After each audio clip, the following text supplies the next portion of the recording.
Hi, good morning.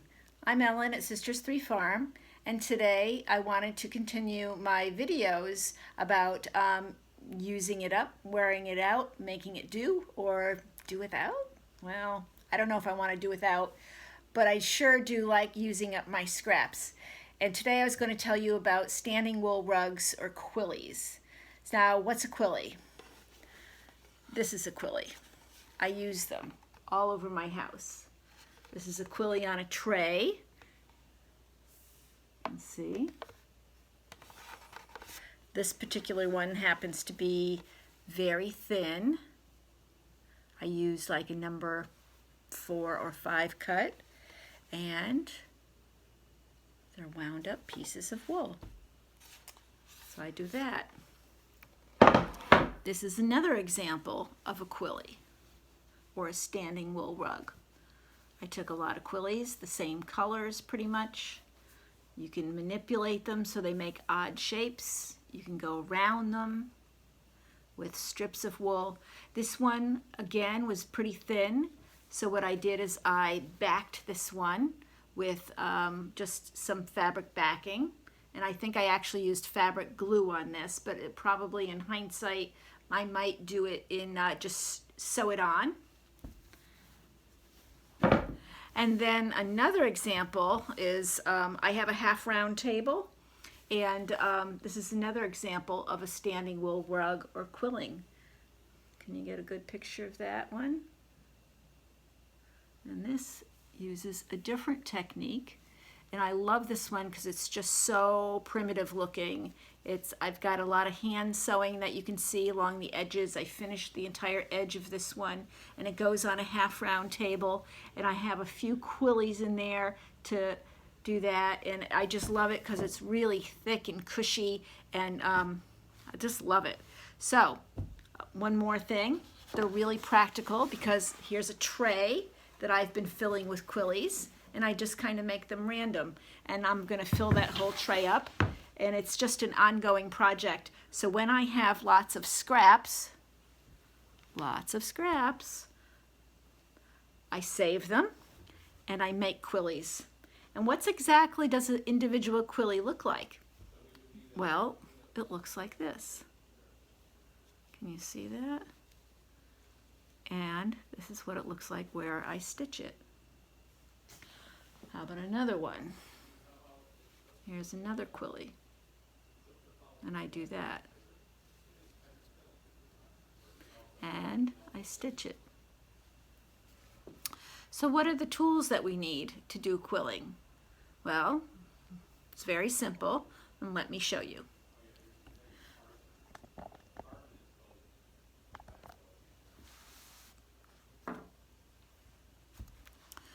Well, you need scissors, any kind of scissors, little scissors, your regular scissors. You need a needle of some sort. I'm going to use this big one here so that way we can see it really good, but you can use a small one too. And then you need a doll needle. The doll needle is really long, and they use it for sculpting the dolls. So you can put the eyes on and pull it all the way through the head so you get them nice and tight. You'll also need some heavy duty. I like heavy. Heavy works the best. Or extra strong. Whatever you happen to have. Regular thread works, but it's okay. You just have to probably sew it a little bit more. So how do you make a quillie? Well, one of the easiest things to do is you take your salvages. When you rip your wool, you take a salvage, rip it off, and you save it.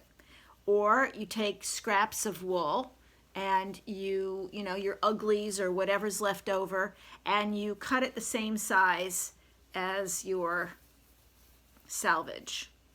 On this big one down here, someone had dropped off at my house some braiding wool, cut in the big, so for braiding, but I'm not a braider, so what I did is I ripped those in half and I made this with those.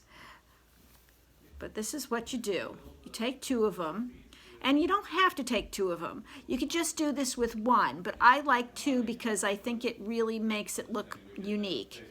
So you do that, and I add, let's do the thread. We're going to use white, so this way I think maybe you can see it better.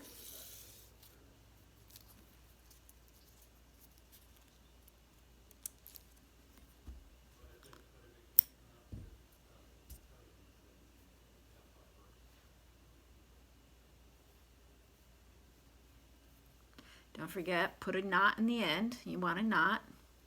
And the easiest way, I think, to make a knot is you take your tail, put it up between your 2 fingers, wrap it around 3 or 4 times. You grab that wrap and you gently pull it all the way down to the end of your thread, and then you have this lovely, lovely knot. Then what do? Well, you take your quillies, either a single or a double, but I'm going to show you doubles, and you start to roll it up.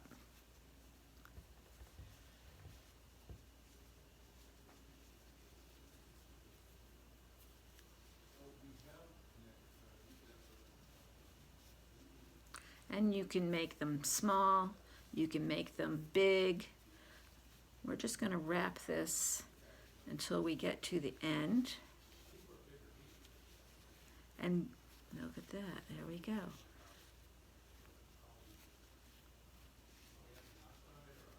Ah, lovely. Now we take our needle and thread. I like to bury my tails. It doesn't really matter though on this project because we just keep burying our tails. That is, if you don't want to see them, they do get buried. And then you're just going to go through a couple times.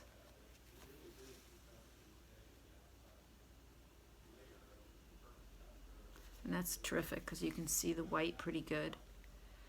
All right, then if I wanted to make a whole bunch of these, I do this, just make a whole bunch, just tie it off, make your little knot, and you're done. I'm going to use the same thread because I want to switch over to the doll needle and show you how you join multiple quillies. So here's my doll needle. We're going to thread it.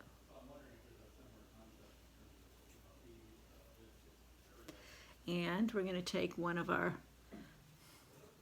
other quillies, and I like to put it where I sewed it, and we're going to go through the middle. And now we have those 2 sewn ends together. But that's not good enough. We really want to go through multiple times. We want to go through at least 1 more, maybe twice. But there we go. We've got 2 together. Well, what happens if we want to add a third? Well, let's get a third and find out. Here's another one. All right. So now I go back through, but I'm going to change my angle. And I'm going to go through the new quillie.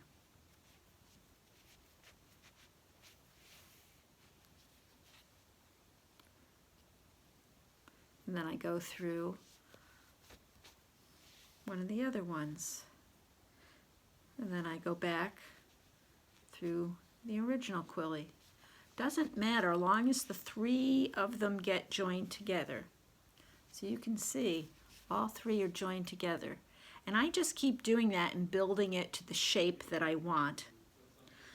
So now, you know, and what you're done is you're done. Let me just tie this off and I'll show you how to make the little worm or accordion style. So I just make a knot and snip it off. You can either bury your end or not, because at this point it doesn't matter because I usually finish them. All right, so now we're going to do one of the accordion styles. So let's do this. And let's see, what else do we have? That's a small one. Let's find a pretty color. Or this. something about the same length.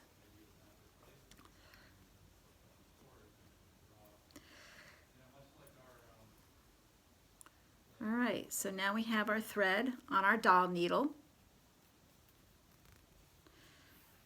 Oh, it's a short one. Let me put a knot in it a different way.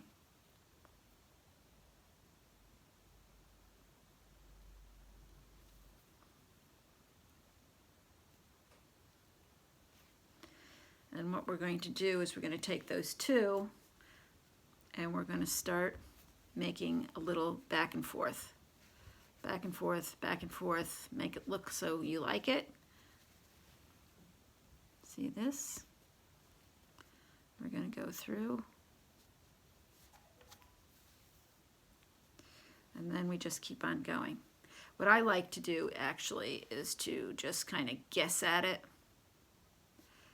And do this, and this, and this. And do like a running stitch. Can you see that? A running stitch.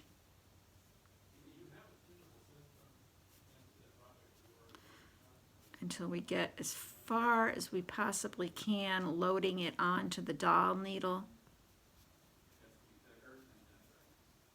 And you can get a lot onto this doll needle. We're almost at the end.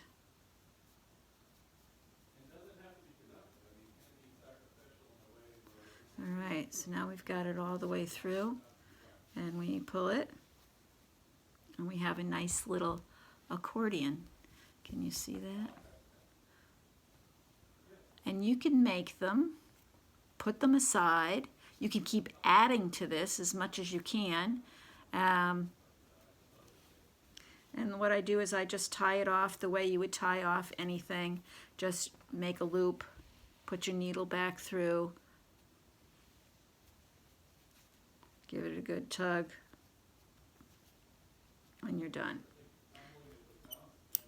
And the nice thing about quillies, and either of them, either the nice little wiggly worms or the quillies like this, is that you can trim them. If you don't like the height that it is, because maybe you have one that's a little bit taller than the others, you can just take your scissors and snip it down. Same thing with this. You can do it, you can snip it and make it so you want. And you can manipulate them, and you can wind them in on one another. You can do all kinds of colors and combinations. So, I hope you enjoyed today's quillies and standing wool rugs information. I think it's a lot of fun, and I hope you'll give it a try, and maybe you can send me some images of your standing wool rug projects, because it sure is nice to see what other people are doing out there. So thanks for joining me, and see you next week. Bye.